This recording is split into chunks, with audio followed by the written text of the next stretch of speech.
causing the recession, causing the militancy, and they want to change it in our national interest. And somebody is telling us that the interest of NLNG, a private corporate entity, in spite of the fact that Nigeria has interest in it, that it is more than the powers of the National Assembly as enshrined in the Constitution, either Section 2, Section 135, and all that, to make laws and amend laws. It's not possible. Okay. Dr. Bill. Yeah, Doctor. NLNG is saying that they already have a number of CSR activities going on in that area. So why should they be asked on top of that to now give 3% of their profit to NDDC? Thank you very much. First of all, we must understand completely where their products are coming from.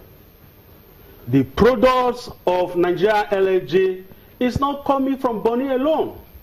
It's coming from the nooks and crannies of Niger Delta. I'm an Urobo man.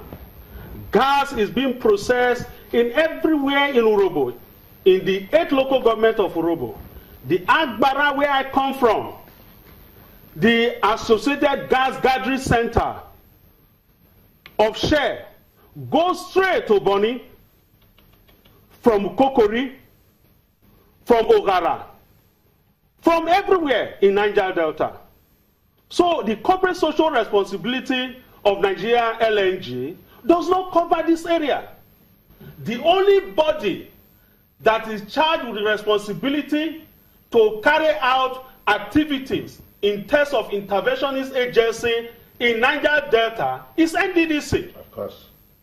So what NDDC is doing is commendable. NDDC is not a profit-making organization. Nigeria LNG is a profit-making organization. And their corporate social responsibility does not cover all the areas where they operate.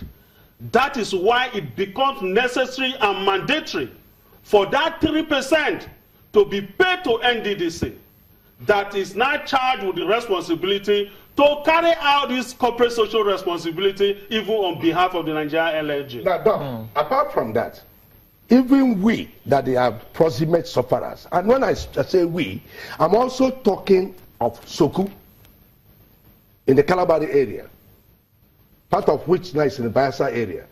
I'm also talking of Obiafu, Nelga in River State. These are predominant producers of the gas that is piped to NLNG for the liquefaction plant. What I am asking the LNG, and I'm challenging them on behalf of the Jumbo cluster communities that I'm the traditional head of, made up of 21 villages in Bonny LGA. Let them come and give the statistics. I challenge the managing director of NLNG in National Assembly on the floor. I said, give me the number of scholarships. As of today, about 150 of our people are under my scholarship. I said, give me the number of scholarships of my brothers and sisters in the Jumbo cluster communities that that you have given scholarship to. Tell me the number of our people that you have employed, either in Bonny or in River State or in Niger Delta. They claim that from 2000, they employ about 2,000 at peak period, 10,000, and that if the new train 7 comes, they'll get 18,000. I challenge them to list out. We in Bonny have not gotten up to 0.05% of the employment, this. How many scholarships have we gotten? But when they're giving, they say they're giving science awards, they're giving this. We're not seeing it in the whole of Niger Delta. You heard him say that even in his community, it has not gotten there. Let them bring, I'm challenging them to statistics. Okay. Roads, water. There was this MOU they signed with the Bonny community in 1998. They have not up to, when 2017, nearly 20 years after, they've not even implemented most of the things there. Okay, but Prof. Yes. NLNG can say to you, we pay our taxes as a corporate entity to government. It is not our duty to build you roads and give you water. No, madam. They can say that. No, I say no to anybody because I was part and parcel of the process that evolved to the deduction of the 3% from, as part of the corporate social responsibility of these oil companies. I came from that industry.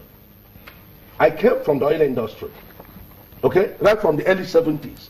And based on experience in that industry, we felt that as the only way for them to help the federal government stem the wave of hunger in the land, the dissonance in our psyche, the health, the deleterious health situation, the injurious affectations our people suffer, was for them to pay this 3%.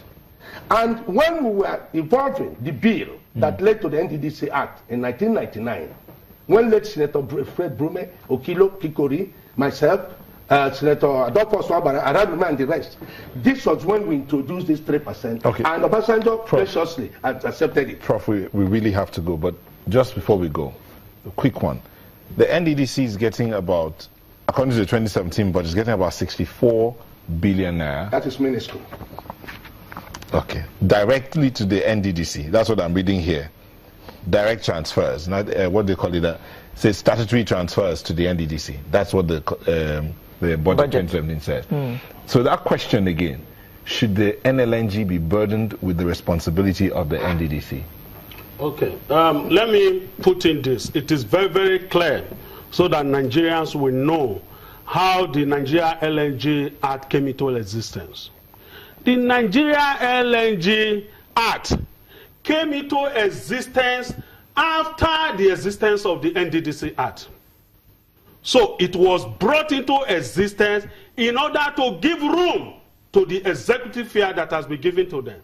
The Nigeria LNG Act came into existence in 2004. Prior to 2004, there was no fiscal incentive, guarantee, and assurances granted onto LNG. So it was meant deliberately to invade this payment that has been prescribed by the NDDC Act. And again, the Schedule 2 Clause 2 of the Nigeria LNG Act is dead on arrival because it is the function of the National Assembly as prescribed by the Nigeria Constitution to make law. That clause says that this section shall not be amended except the government, the company, and the shareholders agree. Madness.